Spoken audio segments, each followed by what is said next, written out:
Shambho, Shambho, Shambho.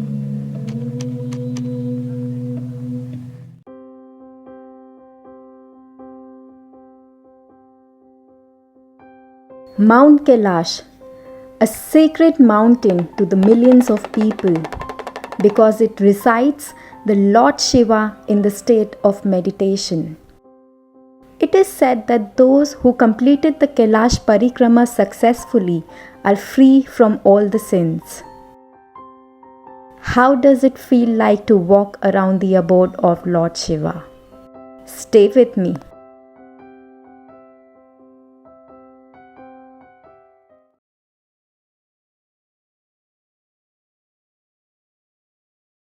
The journey of Kailash Parikrama starts from Darchin. It is at Darchin that you will see the south face of Mount Kailash clearly. Our group took a taxi from Darchin which dropped us at Yamdwar. Now before you start the Parikrama around Mount Kailash, everyone needs to pass through the Yamdwar, which is a door personally guarded by Yamraj to keep his promise to Shiva of not allowing any negative energy to enter his surroundings. After we crossed Yamdwar, we were told not to look back till the time this door is in sight.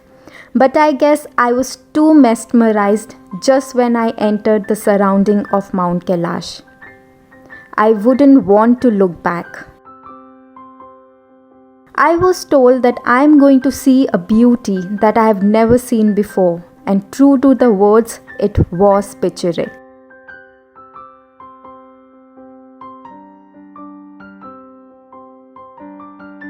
The mountains. Those far-sighted waterfalls.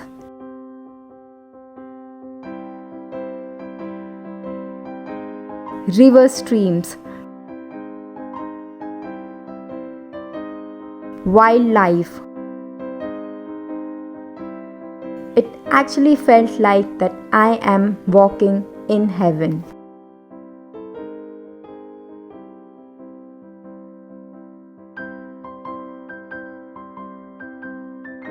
After a walk of around 2.5 hours, we saw the west face of Mount Kailash. Honestly, seeing Kailash from so close had me shiver. I actually felt like an eye is looking at me when I saw the sacred mountain.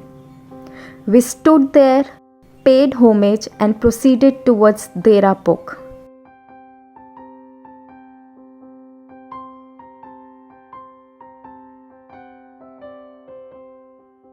Derapuk is where everyone take a halt for the day. Derapuk is the north face of Mount Kailash and apparently an important one because you get to see the complete site of Kailash Parvat from here. But our journey towards Derapuk started getting difficult when it rained and the air became windy and extremely cold.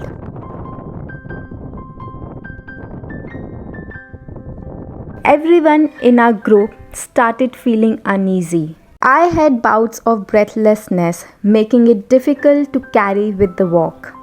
But Kailash Parikrama is not only about the physical strength only. You have to be mentally strong enough to bear it, and that's what exactly helped me. I can't really speak, and I'm already panting while I'm speaking because oxygen levels are really low here, also because it's very windy and cold. I'm already wearing around 8 layers, but I can still feel the chill. Apparently it has also snowed around 2 weeks ago, so the weather effect is still there. Thankfully, we are still in a position where we are not required to take the oxygen cylinders. But guys, this is a terrain which should not be really taken for granted. I mean, fitness is one thing, but mental strength, I think, is something which will help you get through this. I remember yesterday there was a patch where I almost gave up. My body freezed. I wasn't able to walk, and that was the moment when I told myself that let's do it. And that's when I was really able to make it through Dera Puk. We are staying for a day here just to enjoy the view of Kailash. I guess the magical powers of this pristine place helped me as I was literally running at one point of time. We reached Dera Puk by the night.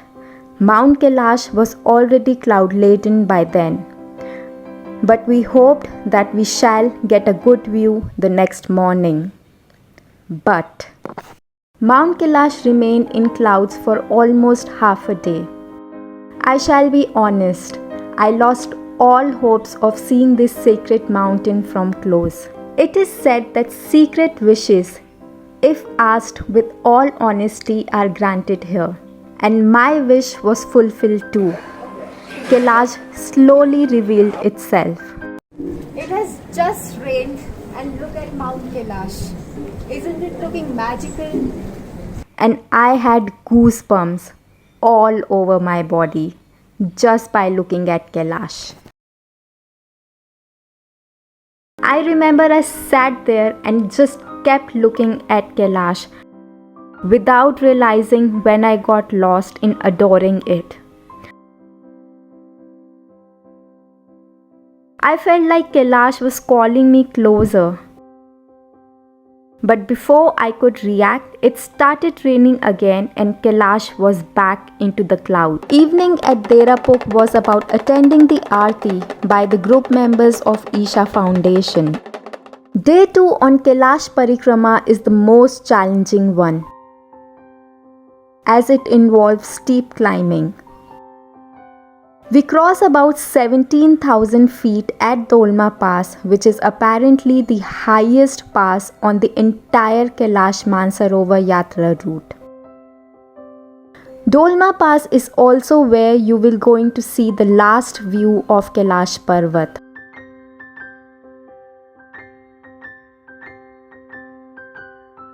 The journey wasn't going to be easy, but with our strong minds, we kept going.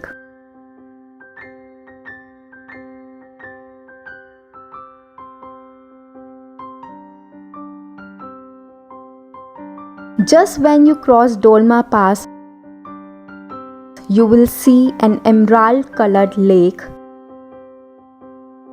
which is where the wife of Lord Shiva used to bath. Gaurikund, a pond of Parvati, is also known as the Lake of Compassion. Generally, everyone stops here to pay their homage and collecting the holy water. I stayed there for about 30 minutes. After Dolma Pass, the hike becomes slightly easy, but it requires a long walk before you reach Zutulpuk, the second stop on this route. On the way from Dolma Pass to Zutulpuk, you are bound to get out of energy.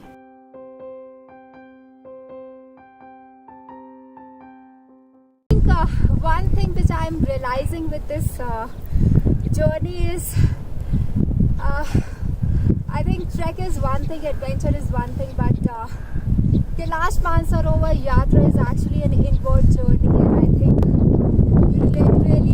you will realize it once you will walk here. No fitness will work unless and until you are mentally strong, because it will take everything out of you. The next morning from Zutulpuk is about trekking down to Darchin, and that's where the parikrama ends.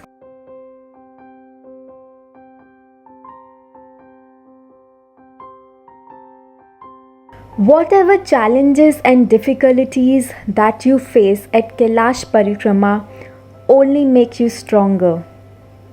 But whatever it is, I must admit that a walk around Mount Kailash, the abode of Lord Shiva, was very much worth it.